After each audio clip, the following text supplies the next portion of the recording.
मदरसा board के chairman Salim Parvez की कुर्सी जाना अब तय है और मानकर चलिए कि 30 दिसंबर को सलीम परवेज की कुर्सी चली जाएगी, क्योंकि उस दिन कोर्ट का फैसला आ जाएगा। और कुर्सी जाने की वजह क्या है, तो वजह जान लीजिए कि मदरसा बोर्ड के चेयरमैन बनने के लिए जो क्राइटेरिया होता है उस क्राइटेरिया को फुलफिल नहीं कर पा रहे हैं। और जब इनकी नियुक्ति हुई थी, यानी कि सलीम परवेज जब मदरसा बोर्ड के चेयरमैन बने थे, तभी हम खबर चलाए थे कि सलीम परवेज की कुर्सी चली जाएगी, क्योंकि जो क्राइटेरिया होता है चेयरमैन बनने के लिए उस क्राइटेरिया को फुलफिल नहीं कर पा रहे थे।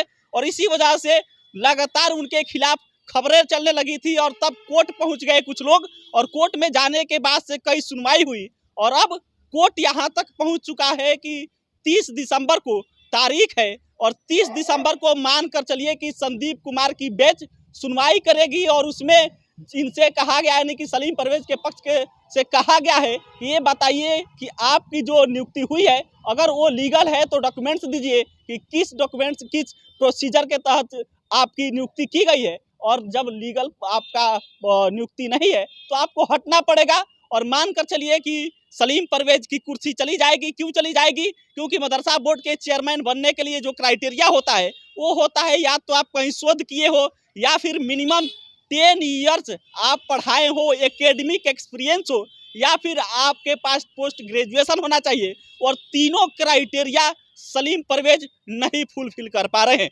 जो सलीम परवेज चुनाव लड़ रहे थे उस समय जो एफिडेविट दिए थे उसमें जो इनका क्वालिफिकेशन है वो ग्रेजुएशन है, बीएससी वो किए हैं। इसका मतलब ये कि इस क्राइटेरिया को नहीं पूरा कर पा रहे हैं। दूसरा जो क्राइटेरिया होता है कि 10 साल पढ़ाने का वो भी नहीं है। और तीसरा जो क्राइटेरिया होता है कई शोध किए हैं तो शोध भी नहीं किए कि उनको पीएचडी तो किए नहीं है।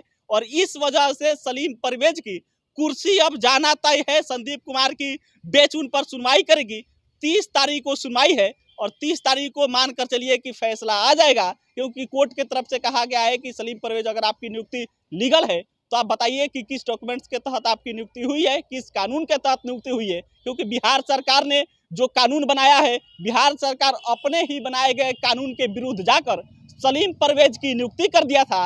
और तब कुछ लोग कोर्ट पहुंच गए कि आखिर जो बिहार सरकार कानून बनाई है जिसके तहत मदरसा बोर्ड के चेयरमैन नियुक्त किए जाएंगे, उस कानून का ही उल्लंघन करके सलीम परवेज का नियुक्ति किया गया है। और इस वजह से मामला कोर्ट में गया, कोर्ट में कई बार सुनवाई हुआ और अब कोर्ट यहाँ तक पहुँचा है कि सलीम परवेज की मानकर चलिए कि जो नियुक्ति प्रोसीजर है, जिस प्रोसीजर से वो नियुक्त किए गए हैं वो इलीगल है। और इस वजह से सलीम परवेज की कुर्सी चली जाएगी। जो सुनवाई का आखिरी तारीख है मानकर चलिए कि 30 दिसंबर, उस दिन सलीम परवेज पर कोर्ट फैसला दे देगा और सलीम परवेज की कुर्सी चली जाएगी। फिलहाल मैं राम सिकंदर लिए बहुत बहुत धन्यवाद।